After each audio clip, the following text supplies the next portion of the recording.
ಸ್ನೇಹಿತರೆ, ಮೀಡಿಯಾ ಮಾಸ್ಟರ್ಸ್ಗೆ ಸ್ವಾಗತ ಸುಸ್ವಾಗತ. ಗೆಳೆಯರೆ, ಪಾಕಿಸ್ತಾನಕ್ಕೆ ಆಫ್ಘನಿಸ್ತಾನದ ತಲೆನೋವು ಸದ್ಯಕ್ಕೆ ತಪ್ಪು ಕಾಣ್ತಾ ಇಲ್ಲ.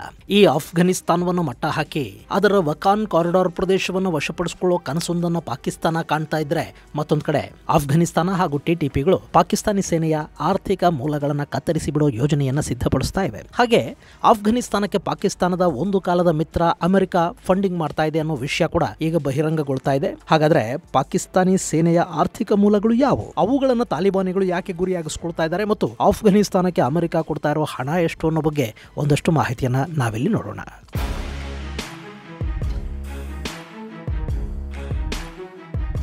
ಗೆಳೆಯರೆ, ಆಫ್ಘನಿಸ್ತಾನ ಹಾಗೂ ಪಾಕಿಸ್ತಾನಗಳನ್ನ ನೋಡಿದ್ರೆ ಒಂದು ಕಾಲಕ್ಕೆ ಗಿಣಿ ಗೊರವಂಕ ಇದ್ದ ಹಾಗಿದ್ದು. ಇದೇ ಆಫ್ಘನಿಸ್ತಾನವನ್ನು ತೋರಿಸಿ ಅಲ್ಲಿ ನಿಮಗೆ ಸಹಾಯ ಮಾಡ್ತೀವಿ ಅಂತ ಹೇಳಿನೇ ಪಾಕಿಸ್ತಾನ ಅಮೆರಿಕದ ತೊಡೆ ಏರಿ ಕೂತ್ಕೊಳ್ತು. ಅಲ್ಲಿ ರಷ್ಯಾದ ವಿರುದ್ಧ ತಾಲಿಬಾನಿಗಳನ್ನ, ಭಾರತದ ವಿರುದ್ಧ ಮುಜಾಹಿದೀನ್ಗಳನ್ನ ತಯಾರು ಮಾಡ್ತು. ಅಲ್ಲಿನ ಬುಡಕಟ್ಟು ಜನಾಂಗವನ್ನ ಬಳಸಿಕೊಂಡು ಭಾರತದ ಕಾಶ್ಮೀರವನ್ನ ಅಸ್ಥಿರಗೊಳಿಸೋ ಪ್ರಯತ್ನವನ್ನ ಪಾಕಿಸ್ತಾನ ಮಾಡ್ತು. ಮೊನ್ನೆ ಕೂಡ ಆಫ್ಘನಿಸ್ತಾನದಿಂದ ಅಮೆರಿಕ ಪಡೆಗಳು ಎದ್ದು ಹೋಗ್ತಿದ್ದಂತೆ ಇನ್ನು ಆಫ್ಘನಿಸ್ತಾನ ನಮ್ಮದೇ ಅಂತ ಖುಷಿ ಪಟ್ಟಿದ್ದ ಪಾಕಿಸ್ತಾನ ಭಾರತದೊಳಕ್ಕೆ ಆಫ್ಘನ್ ಉಗ್ರರನ್ನ ಕಳುಹಿಸುವ ಕನಸನ್ನ ಕಾಣ್ತಾ ಇತ್ತು. ಆದ್ರೆ ಈಗ ಪರಿಸ್ಥಿತಿ ಹೇಗಾಗಿದೆ ಅಂದ್ರೆ, ಆಫ್ಘನರಿಗೆ ಪಾಕಿಗಳ ನೆರಳ ಕಂಡ್ರೂ ಆಗ್ತಾ ಇಲ್ಲ. ಅವರಿಗೆ ಭಾರತ ಆಪದ್ ಬಾಂಧವನ ಹಾಕಿ ಕಾಣ್ತಾ ಇದೆ. ಇನ್ನು ಪಾಕಿಸ್ತಾನಿಗಳು ನಾನಾ ಕಾರಣಗಳಿಂದ ಆಫ್ಘನರ ಜೊತೆ ಜಗಳ ಕೀಳಿತಾ ಇದ್ದಾರೆ.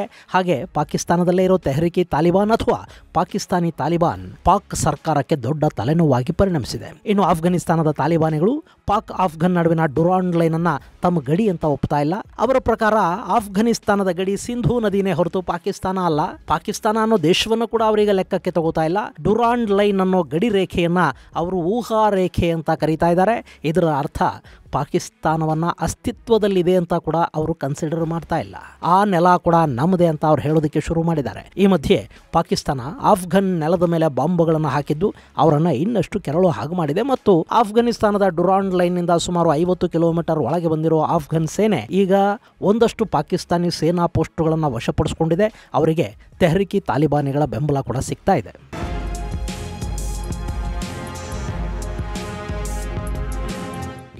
ಇಲ್ಲಿ ಹೇಳದಂಗೆ ಕೇಳ್ಕೊಂಡು ಬಿದ್ದಿರುತ್ತೆ ಅಂತ ಪಾಕಿಗಳು ಭಾವಿಸಿದ್ದ ತಾಲಿಬಾನ್ ಇದ್ದಕ್ಕಿದ್ದ ಹಾಗೆ ಪಾಕಿಗಳನ್ನು ದೂರ ಇಟ್ಟಿದ್ದು ಯಾಕೆ? ಇದು ತುಂಬಾ ಗೌಪ್ಯ ವಿಷಯ ಏನಲ್ಲ.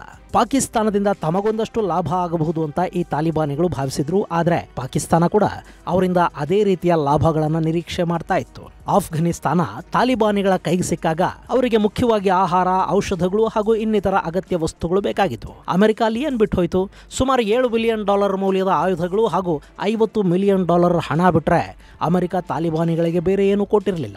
ಹೀಗಾಗಿ ಅಲ್ಲಿ ಮಾನವೀಯ ದೃಷ್ಟಿಯಿಂದ ಒಂದಷ್ಟು ಆಹಾರ, ಔಷಧ ಹಾಗೂ ಇನ್ನಿತರ ವ್ಯವಸ್ಥೆಗಳನ್ನು ಮಾಡೋರು ಬೇಕಾಗಿತ್ತು. ಈ ಕೆಲಸವನ್ನು ಪಾಕಿಸ್ತಾನ ಮಾಡಲಿಲ್ಲ ಅನ್ನೋದಕ್ಕಿಂತ ಅದನ್ನೆಲ್ಲ ಕೊಡೋದಕ್ಕೆ ಅವ್ರ ಹತ್ರ ಏನಿತ್ತು? ಅವರೇ ಭಿಕ್ಷೆ ಬಿಡೋದಕ್ಕೆ ನಿಂತಿದ್ದವರು. ಇನ್ನು ಆ ಸ್ಥಿತಿಯಲ್ಲಿ ಕೂಡ ಪಾಕಿಸ್ತಾನ ಆಫ್ಘನಿಸ್ತಾನದಿಂದ ತರಕಾರಿ, ಹಣ್ಣು, ಕಲ್ಲಿದ್ದಲು ತರಿಸ್ಕೊಳ್ಳೋದಕ್ಕೆ ನಿಂತ್ಕೊಳ್ತು. ಅದು ಕೂಡ ಸಾಲ. ಇನ್ನು ಪಾಕಿಸ್ತಾನಕ್ಕೆ ಡಾಲರ್ನ ಕೊರತೆ ಉಂಟಾದ್ರೆ ಅದನ್ನು ಆಫ್ಘನಿಸ್ತಾನದಿಂದ ಸ್ಮಗಲ್ ಮಾಡಿಸೋದಕ್ಕೆ ಪಾಕಿಸ್ತಾನ ಶುರು ಮಾಡ್ತು. ಆದರೆ ಆಫ್ಘನರಿಗೆ ಬೇಕಾಗಿದ್ದೇನು ಪಾಕಿಗಳಿಂದ ಸಿಗಲಿಲ್ಲ. ಅದನ್ನು ಕೊಡೋದಕ್ಕೆ ಭಾರತ ಹಾಗೂ ಅಮೆರಿಕದ ಏಜೆನ್ಸಿಗಳು ನಿಂತ್ಕೊಂಡ್ವು. ಆ ಆಹಾರದ ಲಾರಿಗಳು ಭಾರತದಿಂದ ತನ್ನ ಗಡಿಗಳ ಮೂಲಕ ಆಫ್ಘನಿಸ್ತಾನವನ್ನು ತಲುಪೋದಕ್ಕೆ ಕೂಡ ಪಾಕಿಸ್ತಾನ ವಿರೋಧವನ್ನು ವ್ಯಕ್ತಪಡಿಸಿತು. ಜೊತೆಗೆ ಕಳೆದ ವರ್ಷದ ಚಳಿಯಲ್ಲಿ ಪಾಕಿಸ್ತಾನದಲ್ಲಿನ ಆಫ್ಘನ್ ನಿರಾಶ್ರಿತರನ್ನ ಬಲವಂತವಾಗಿ ಗಡಿ ದಾಟಿಸುವ ಕೆಲಸವನ್ನು ಕೂಡ ಪಾಕಿಸ್ತಾನ ನಿರ್ದಾಕ್ಷಿಣ್ಯವಾಗಿ ಮಾಡಿ ಮುಗಿಸ್ತು. ಇದು ಆಫ್ಘನರು ಕೆರಳೋ ಹಾಗೆ ಮಾಡ್ತು. ಮತ್ತೊಂದು ಕಡೆ ಆಫ್ಘನಿಸ್ತಾನ ನಿಧಾನವಾಗಿ ಆರ್ಥಿಕವಾಗಿ ಚೇತರಿಸಿಕೊಳ್ಳೋದಕ್ಕೆ ಶುರು ಮಾಡಿದ್ರೆ ಪಾಕಿಸ್ತಾನ ದಿನೇ ದಿನೇ ಕುಸಿತಾ ಹೋಗ್ತಾ ಇತ್ತು. ಗೆಳೆಯರೆ, ಇವತ್ತು ಒಂದು ಆಫ್ಘನಿಯ ಬೆಲೆ ಪಾಕಿಸ್ತಾನದ $3.92 ಎಷ್ಟಿದೆ? ಹಾಗೆ ನೋಡಿದ್ರೆ ಭಾರತದ ಕರೆನ್ಸಿಗಿಂತ ಆಫ್ಘನಿ ಸ್ವಲ್ಪ ಸ್ಟ್ರಾಂಗ್ ಆಗಿ ಕಾಣಿಸುತ್ತೆ. ಇವರ $1 ಅಥವಾ ಒಂದು ಆಫ್ಘನಿಗೆ ನಮ್ಮ $1.20 ಕೊಡಬೇಕು. ಹೀಗಿರುವಾಗ ಪಾಕಿಸ್ತಾನದಂತಹ ಭಿಕಾರಿಗಳನ್ನು ಅವ್ರು ಯಾಕೆ ಹೆಚ್ಚು ಹತ್ತಿರ ಬಿಟ್ಕೋತಾರೆ? ಇನ್ನು ಚೈನಾಗಾಗಿ ಪಾಕಿಸ್ತಾನ ಬೇಕು ಅಂತ ಅಂದ್ಕೊಳ್ಳೋ ಹಾಗೂ ಇಲ್ಲ. ಎಲ್ಲಿ ಲಾಭ ಇರುತ್ತೋ ಅಲ್ಲಿ ಚೈನಾ ತಾನಾಗಿ ಹೋಗುತ್ತೆ. ಅದಕ್ಕೆ ಕೂಡ ಈಗ ಪಾಕಿಗಳ ಅಗತ್ಯ ಇಲ್ಲ. ಹೀಗಾಗಿ ತಾಲಿಬಾನ್ ಪಾಕಿಸ್ತಾನ ಅನ್ನೋ ಈ ಪರಾನ್ನ ಜೀವಿಗಳನ್ನ ದೂರ ಇಡ್ತಾ ಹೋಯ್ತು. ಆದ್ರೆ ಪಾಕಿಸ್ತಾನಕ್ಕೆ ಇವರು ನಮ್ಮ ಋಣದಲ್ಲಿ ಬದುಕ್ತಾ ಇದ್ದಾರೆ, ನಾವೇ ಇವರಿಗೆ ಸ್ವಾತಂತ್ರ್ಯ ಕೊಡಿಸಿದ್ದು, ನಾವೇ ಇವರನ್ನು ಹುಟ್ಟಿಸಿದ್ದು ಅನ್ನೋ ಅಹಂ ಇತ್ತಲ್ಲ. ಅದರ ಪರಿಣಾಮ ಪಾಕ್ ಆಫ್ಘನಿಸ್ತಾನದ ಮೇಲೆ ರಿವೆಂಜ್ಗೆ ಬಿತ್ತು. ಈಗ ಆಫ್ಘನಿಸ್ತಾನ ಅದೆಲ್ಲದನ್ನ ವಾಪಸ್ಸು ಕೊಡೋದಕ್ಕೆ ಶುರು ಮಾಡಿದೆ. ಅಲ್ಲ, ಅಮೆರಿಕ ಇವ್ರಿಗೇನು ಕೊಟ್ಟು ಹೋಗಲಿಲ್ಲ. ಅಲ್ಲಿ ಆಹಾರದ ಸಮಸ್ಯೆ ಇತ್ತು, ಔಷಧಗಳಿಗಾಗಿ, ಹೂಡಿಕೆಗಳಿಗಾಗಿ ಇವರು ನಾನಾ ದೇಶಗಳ ಕಡೆಗೆ ನೋಡ್ತಾ ಇದ್ರು. ಜಗತ್ತಿನ ದೇಶಗಳು ತಾಲಿಬಾನಿಗಳಿಗೆ ಮಾನ್ಯತೆಯನ್ನು ಕೂಡ ಕೊಟ್ಟಿಲ್ಲ. ಹೀಗಿದ್ರು ಆಫ್ಘನಿಸ್ತಾನದ ಆರ್ಥಿಕ ಪರಿಸ್ಥಿತಿ ಹೇಗೆ ಸುಧಾರಿಸ್ತಾ ಇದೆ? ಗೆಳೆಯರೆ, ಮಜಾ ಇರೋದೇ ಇಲ್ಲಿ. ಒಂದು ದೇಶದ ಕರೆನ್ಸಿ ವಿದೇಶಿ ಕರೆನ್ಸಿಗಳ ಮುಂದೆ ಯಾವಾಗ ಬಲಿಷ್ಠವಾಗಿ ನಿಲ್ಲುತ್ತೆ ಅಂದ್ರೆ ಅಲ್ಲಿ ವಿದೇಶಿ ಕರೆನ್ಸಿ ಅಥವಾ ಡಾಲರ್ಗೆ ಬೇಡಿಕೆ ಹೆಚ್ಚಾಗದೇ ಇದ್ದಾಗ.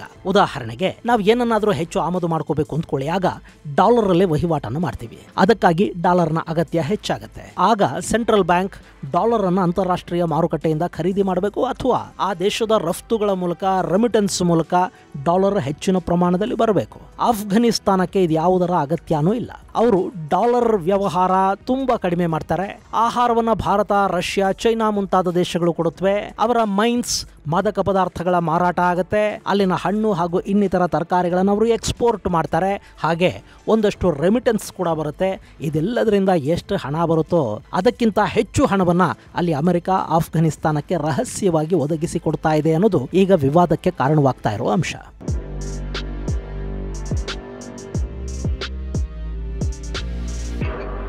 ಗೆಳೆಯರೆ, ಮೊನ್ನೆ ಏನಾಗಿದೆ ಅಂದ್ರೆ ಅಮೆರಿಕದ ಸಂಸದ ಟಿಮ್ ಬರ್ಚೆಟ್ ಹೊಸದಾಗಿ ಆಯ್ಕೆಯಾದ ಅಧ್ಯಕ್ಷರಿಗೊಂದು ಪತ್ರವನ್ನು ಬರೆದಿದ್ದಾರೆ. ಅದರಲ್ಲಿ ಅಮೆರಿಕದ ಬಿಡನ್ ಸರ್ಕಾರ ಅಲ್ಲಿನ ತೆರಿಗೆದಾರರ ಹಣವನ್ನು ಆಫ್ಘನಿಸ್ತಾನಕ್ಕೆ ಕೊಡ್ತಾ ಇರೋ ಬಗ್ಗೆ ಆರೋಪ ಮಾಡಿದ್ದಾರೆ ಮತ್ತು ಅದಕ್ಕೆ ಸದನ ಸಮಿತಿಯ ವರದಿಯೊಂದನ್ನು ಕೂಡ ಉಲ್ಲೇಖ ಮಾಡಿದ್ದಾರೆ. ಆಫ್ಘನಿಸ್ತಾನಕ್ಕೆ ಅಮೆರಿಕ 10 ಮಿಲಿಯನ್ ಹಣವನ್ನು ಸರ್ಕಾರೇತರ ಸಂಸ್ಥೆಗಳ ನೆರವಿನ ರೂಪದಲ್ಲಿ ಕೊಡ್ತಾ ಇದೆ ಅನ್ನೋದನ್ನ ವಿದೇಶಾಂಗ ಕಾರ್ಯದರ್ಶಿ ಆಂಟನಿ ಬ್ಲಿಂಕನ್ ಅವರೇ ನನಗೆ ಖಚಿತಪಡಿಸಿದ್ದಾರೆ ಅಂತ ಕೂಡ ಟಿಮ್ ಆ ಪತ್ರದಲ್ಲಿ ಬರೆದಿದ್ದಾರೆ. ತಕ್ಷಣ ಅದನ್ನು ಸ್ಥಗಿತಗೊಳಿಸೋದಕ್ಕೆ ಹೊಸ ಸರ್ಕಾರದಲ್ಲಿ ನಾನೊಂದು ಬಿಲ್ ಅನ್ನ ಮಂಡಿಸ್ತಾ ಇದ್ದೀನಿ, ಅದಕ್ಕೆ ನಿಮ್ಮ ನೆರವು ಬೇಕು ಅಂತ ಡೊನಾಲ್ಡ್ ಟ್ರಂಪ್ ಅವರನ್ನ ಕೇಳಿದ್ದಾರೆ. ಆ ಪತ್ರವನ್ನ ಎಲನ್ ಮಸ್ಕ್ ಟ್ವೀಟ್ ಮಾಡೋ ಮೂಲಕ ಈಗ ಬೆಂಕಿ ಹಚ್ಚೋ ಕೆಲಸವೊಂದಕ್ಕೆ ಕೈ ಹಾಕಿದ್ದಾರೆ. ಗೆಳೆಯರೆ, ಅಮೆರಿಕ ಆಫ್ಘನಿಸ್ತಾನದಿಂದ ಎದ್ದು ಬಂದ ಮೇಲೆ ಅಲ್ಲವರಿಗೆ ನೆರವಿನ ರೂಪದಲ್ಲಿ ಸುಮಾರು 3 ಬಿಲಿಯನ್ಗೂ ಅಧಿಕ ಹಣವನ್ನು ಇದುವರೆಗೆ ಕೊಟ್ಟಿದೆ ಅನ್ನೋ ಮಾಹಿತಿಗಳು ಈಗ ಹೊರಬೀಳ್ತಾ ಇವೆ. ತಾಲಿಬಾನ್ ಆಡಳಿತಕ್ಕೆ ಅಮೆರಿಕ ಮಾನ್ಯತೆಯನ್ನು ಕೊಟ್ಟಿಲ್ಲ. ಹೀಗಿರುವಾಗ ಅವರಿಗೆ ಅಮೆರಿಕ ತೆರಿಗೆದಾರರ ಹಣವನ್ನು ಯಾಕೆ ಕೊಡಬೇಕು ಅನ್ನೋದು ಈಗ ಅಲ್ಲಿ ಹೇಳ್ತಾ ಇರೋ ಪ್ರಶ್ನೆ. ಬಿಡಿ, ಅದು ಅವರ ದೇಶದ ವಿಷಯ, ಅದನ್ನು ಅಲ್ಲಿನ ಜನ ಪ್ರಶ್ನೆ ಮಾಡ್ಕೋತಾರೆ, ನಮಗದು ಬೇಡದ ವಿಷಯ. ಆದರೆ ಆ ಹಣದಲ್ಲಿ ಆಫ್ಘನರ ಹೊಟ್ಟೆ ತುಂಬುತ್ತಾ ಇದೆಯಲ್ಲ, ಅದು ಸದ್ಯಕ್ಕೆ ತಾಲಿಬಾನಿಗಳನ್ನ ನಿರಾಳವಾಗಂತೂ ಇಟ್ಟಿದೆ. ಇನ್ನು ಯುದ್ಧದ ವಿಷಯಕ್ಕೆ ಬಂದ್ರೆ ಅಲ್ಲಿನ ಬುಡಕಟ್ಟು ಜನಾಂಗಕ್ಕೆ ಯಾವ ಹಿಂಜರಿಕೆಗಳು ಇರೋದಿಲ್ಲ. ಒಂದು ಕಂಬಳಿ, ಒಂದು ಬಂದೂಕು, ಒಂದಷ್ಟು ರೊಟ್ಟಿಗಳು, ಇದಿಷ್ಟು ಇದ್ದುಬಿಟ್ರೆ ಯಾರ ಜೊತೆಗೆ ಬೇಕಾದರೂ ಅವರು ಯುದ್ಧಕ್ಕೆ ನಿಂತು ಬಿಡ್ತಾರೆ. ಹೀಗಾಗಿನೇ ಅವರನ್ನು ಪಾಕಿಸ್ತಾನ ಭಾರತದ ವಿರುದ್ಧ ಬಳಸ್ಕೊಳ್ಬೇಕು ಅಂತ ಅಂದುಕೊಂಡಿತ್ತು. ಈಗ ಅದೇ ಅವರಿಗೆ ಮುಳುವಾಗ್ತಾ ಇದೆ.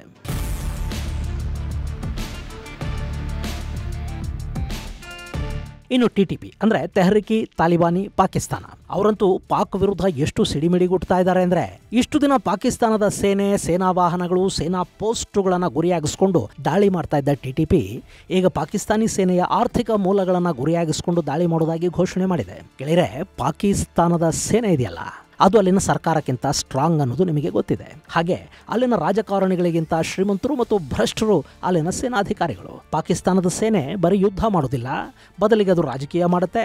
ಅವರು ಫ್ಯಾಕ್ಟರಿಗಳನ್ನು ನಡೆಸ್ತಾರೆ, ಸಾಲ ಕೊಡ್ತಾರೆ, ವ್ಯಾಪಾರ ವಹಿವಾಟುಗಳನ್ನು ಕೂಡ ಮಾಡ್ತಾರೆ. ಪಾಕಿಸ್ತಾನದ ಸೇನೆಯ ಹಿಡಿತದಲ್ಲಿನ ಒಂದಷ್ಟು ವ್ಯಾಪಾರ ಕೇಂದ್ರಗಳು, ಕಾರ್ಖಾನೆಗಳನ್ನು ಈಗ TTP ಪಟ್ಟಿ ಮಾಡಿದೆ. ಅದರಲ್ಲಿ ರಾವಲ್ಪಿಂಡಿ ಮೂಲದ ನ್ಯಾಷನಲ್ ಲಾಜಿಸ್ಟಿಕ್ಸ್ ಸೆಲ್ ಇದೆ. ಸೇನೆಯ ಎಂಜಿನಿಯರಿಂಗ್ ಹಾಗೂ ಕಟ್ಟಡ ನಿರ್ಮಾಣ ಸಂಸ್ಥೆ ಫ್ರಾಂಟಿಯರ್ ವರ್ಕ್ಸ್ ಆರ್ಗನೈಸೇಷನ್ ಇದೆ. ಸೇನೆ ನಡೆಸುವ ರಸಗೊಬ್ಬರ ತಯಾರಿಕಾ ಸಂಸ್ಥೆ ಫೌಜಿ ಫರ್ಟಿಲೈಸರ್ ಕಂಪನಿ ಇದೆ. ಹಾಗೆ ಪಾಕಿಸ್ತಾನದಾದ್ಯಂತ ಸೇನೆಯ ಹಿಡಿತದಲ್ಲಿರುವ ಗೃಹ ನಿರ್ಮಾಣ ಸಂಸ್ಥೆಗಳು, ಅಂದರೆ ನಮ್ಮಲ್ಲಿ KHB, BDA ಮುಂತಾದ ಸಂಸ್ಥೆಗಳಿವೆ ಅಲ್ವಾ, ಅದೇ ಥರ ಪಾಕಿಸ್ತಾನದಲ್ಲಿ ಸೇನೆ ರಿಯಲ್ ಎಸ್ಟೇಟ್ ವ್ಯವಹಾರವನ್ನು ಕೂಡ ಮಾಡುತ್ತೆ. ಅಲ್ಲಿನ ಗೃಹ ನಿರ್ಮಾಣ ಸಂಸ್ಥೆಗಳು ಸೇನೆಯ ಹಿಡಿತದಲ್ಲಿವೆ. ಹಾಗೆ ಸೇನೆ ಬ್ಯಾಂಕ್ ಅನ್ನು ನಡೆಸುತ್ತೆ. ಸೇನೆಯ ಹಿಡಿತದಲ್ಲಿನ ಕಮರ್ಷಿಯಲ್ ಬ್ಯಾಂಕ್ ಹಾಗೂ ಇನ್ನಿತರ ಸಂಸ್ಥೆಗಳನ್ನ TTP ಈಗ ಗುರಿಯಾಗಿಸಿಕೊಳ್ಳೋದಾಗಿ ಹೇಳಿದೆ. ಆ ಸಂಸ್ಥೆಗಳಲ್ಲಿ ಕೆಲಸ ಮಾಡ್ತಾ ಇರೋ ನೌಕರರು ಬೇರೆ ಕಡೆ ಕೆಲಸ ಹುಡುಕೊಳ್ಳಿ. ಹಾಗೆ ಜನ ಅಲ್ಲಿ ಶೇರ್ಗಳ ಮೂಲಕ ಹೂಡಿಕೆ ಮಾಡಿದ್ರೆ ಆ ಹಣವನ್ನ ಹಿಂದಕ್ಕೆ ತಗೊಂಡು ಬಿಡಿ. ಯಾಕೆಂದ್ರೆ ಇನ್ನು ಮುಂದೆ ಪಾಕಿಸ್ತಾನದ ಸೇನೆ ನಡೆಸುವ ಯಾವ ಕಾರ್ಖಾನೆ, ಕಮರ್ಷಿಯಲ್ ಆಕ್ಟಿವಿಟಿ ಕೂಡ ಸೇಫ್ ಆಗಿರೋದಿಲ್ಲ ಅಂತ TTP ಎಚ್ಚರಿಕೆಯನ್ನು ಕೊಟ್ಟಿದೆ. ಬೇರೆ ಉಗ್ರ ಸಂಘಟನೆಗಳು ಪೊಲೀಸರ ಜೊತೆ, ಸೇನೆಯ ಜೊತೆ ಹೋರಾಟ ಮಾಡ್ತಾ ಇದ್ರೆ ಅದು ಅಲ್ಲಿಗೆ ಮಾತ್ರ ಸೀಮಿತ ಆಗಿರುತ್ತೆ. ಆದರೆ ಅವರ ದಾಳಿಗಳು ಕಾರ್ಖಾನೆಗಳು, ಕಂಪನಿಗಳ ಮೇಲೆ ಶುರುವಾದರೆ ನಗರ ಪ್ರದೇಶಗಳು, ಜನನಿಬಿಡ ಸ್ಥಳಗಳು ಹಾಗೂ ಆರ್ಥಿಕ ಮೂಲಗಳು ಕೂಡ ಆತಂಕಕ್ಕೆ ಒಳಗಾಗಬೇಕಾಗಿ ಬರುತ್ತೆ. ಇದು ಯಾವ ದೇಶಕ್ಕೂ ಒಳ್ಳೆಯದಲ್ಲ. ಈಗ ಪಾಕಿಸ್ತಾನದಲ್ಲಿ ಆ ಸಂಭ್ರಮ ಕೂಡ ಶುರುವಾಗ್ತಾ ಇದೆ. ಕಳೆದ 1 ವರ್ಷದಲ್ಲಿ ಅಲ್ಲಿ ಉಗ್ರ ಚಟುವಟಿಕೆಗಳ ಕಾರಣಕ್ಕೆ 2526 ಮಂದಿ ಸಾವಿಗೀಡಾಗಿದ್ದಾರೆ. ಅದರಲ್ಲಿ ಸುಮಾರು 700 ಮಂದಿ ಸೈನಿಕರು ಹಾಗೂ ರಕ್ಷಣಾ ಪಡೆಯ ಸಿಬ್ಬಂದಿ ಇದ್ದಾರೆ ಅಂತ ಹೇಳಲಾಗ್ತಾ ಇದೆ. ಈಗ TTP ಅಬ್ಬರ ಹೆಚ್ಚಾದ್ರೆ ಆ ಸಾವು ನೋವುಗಳ ಸಂಖ್ಯೆ ಕೂಡ ಅಲ್ಲಿ ಮತ್ತಷ್ಟು ಹೆಚ್ಚಾಗ್ತಾ ಹೋಗುತ್ತೆ. ಮುಂದಿನದನ್ನ ನಾವು ಕೂಡ ಕಾದು ನೋಡೋಣ ಅಲ್ವಾ. ಇದು ಗೆಳೆಯರೆ ನಮ್ಮ ಪಶ್ಚಿಮದಲ್ಲಿನ ಹೊರೆಗೆ ಸಂಬಂಧಪಟ್ಟ ಒಂದಷ್ಟು ಮಾಹಿತಿ. ಮುಂದಿನ ಸಂಚಿಕೆಯಲ್ಲಿ ಮತ್ತಷ್ಟು ವಿಶೇಷಗಳ ಜೊತೆ ಮತ್ತೆ ಭೇಟಿಯಾಗೋಣ. ಅಲ್ಲಿವರೆಗೆ ಜೈ ಹಿಂದ್, ಜೈ ಕರ್ನಾಟಕ.